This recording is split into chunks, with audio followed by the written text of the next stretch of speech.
Bonjour et bienvenue à nouveau sur notre chaîne. Aujourd'hui, nous allons explorer le processus de fabrication de l'un des produits les plus essentiels pour notre hygiène quotidienne, le papier toilette. Bien qu'il semble simple, le papier toilette passe par plusieurs étapes avant d'arriver chez nous. Et pour rendre cela encore plus intéressant, voici une petite anecdote. Avant l'invention du papier toilette moderne, les gens utilisaient une variété de matériaux pour le même usage. Cela peut sembler étrange aujourd'hui, mais à l'époque, on utilisait des chiffons usés, de l'herbe, des feuilles de coco, des épis de maïs, et même des feuilles de laitue. Maintenant, suivons étape par étape comment le papier toilette est fabriqué, depuis le choix des matières premières jusqu'à l'emballage final. Restez avec nous jusqu'à la fin pour découvrir tout le processus. Matières premières et préparation de la pâte. La fabrication du papier toilette commence par la sélection des matières premières, la pâte de bois. Cette pâte est fabriquée à partir de fibres de bois, issues d'arbres sélectionnés comme l'eucalyptus, connus pour produire des fibres douces et résistantes. Les fibres de bois sont traitées et raffinées jusqu'à obtenir une pâte, qui constitue la base du papier toilette. Au début du processus, de grands chariots élévateurs transportent la pâte jusqu'au convoyeur, où des opérateurs spécialisés versent cette matière dans d'énormes réservoirs remplis d'eau et d'additifs chimiques. Ces additifs sont utilisés pour adoucir et blanchir le papier, le préparant ainsi pour l'étape suivante. Ce processus initial est essentiel car la qualité de la pâte détermine la douceur et la résistance du papier toilette final. Sans cette étape, le produit ne posséderait pas les caractéristiques qui le rendent confortable à utiliser au quotidien. Transformation de la pâte en papier. Après avoir été traitée dans les réservoirs, la pâte de bois est transformée en fines feuilles de papier. Ces feuilles sont formées par un système de tamis qui draine l'eau de la pâte et aide à la compacter. Le résultat est une feuille humide, mais déjà sous forme de papier.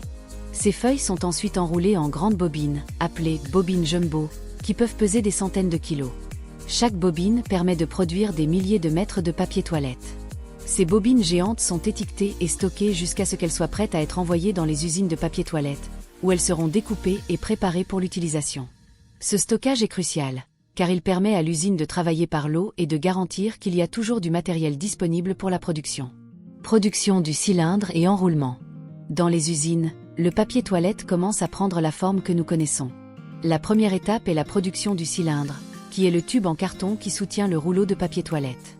Ce cylindre est fabriqué à partir de feuilles de carton, enroulées en forme de tube et découpées à la taille appropriée. Il est intéressant de noter que les cylindres sont fabriqués en longueurs importantes, puis coupés aux dimensions exactes. Pendant ce temps, une machine commence à enrouler le papier toilette autour de ces cylindres, formant ainsi les rouleaux.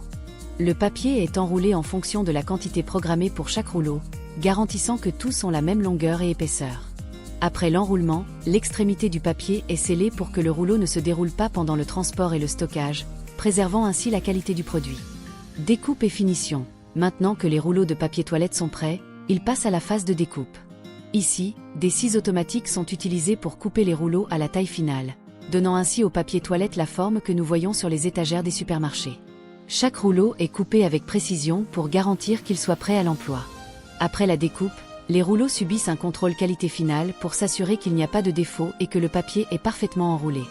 Si un rouleau présente des imperfections, il est mis de côté et corrigé avant d'être envoyé à l'emballage. Emballage et palettisation. Lors de la dernière étape, les rouleaux de papier toilette sont emballés. L'emballage peut varier, allant de paquets de 2 ou 4 rouleaux à des paquets plus grands de 24 ou 48 rouleaux, destinés aux achats en gros. Le processus d'emballage est automatisé. Les rouleaux sont organisés et placés dans des emballages en plastique ou en papier recyclé, selon le type d'emballage utilisé par la marque. Une fois emballés, les paquets sont organisés sur des palettes pour faciliter le transport. À cette étape, des bras robotiques sont utilisés pour empiler les paquets de manière efficace, optimisant l'espace et garantissant que les produits arrivent intacts chez les distributeurs. Et voilà, vous savez maintenant comment le papier toilette est fabriqué, de la sélection des matières premières à l'emballage. Apprécier la technologie et le travail derrière ce produit quotidien permet de mieux le comprendre. Si vous avez aimé, pensez à liker, partager et vous abonner pour plus de contenu. À bientôt!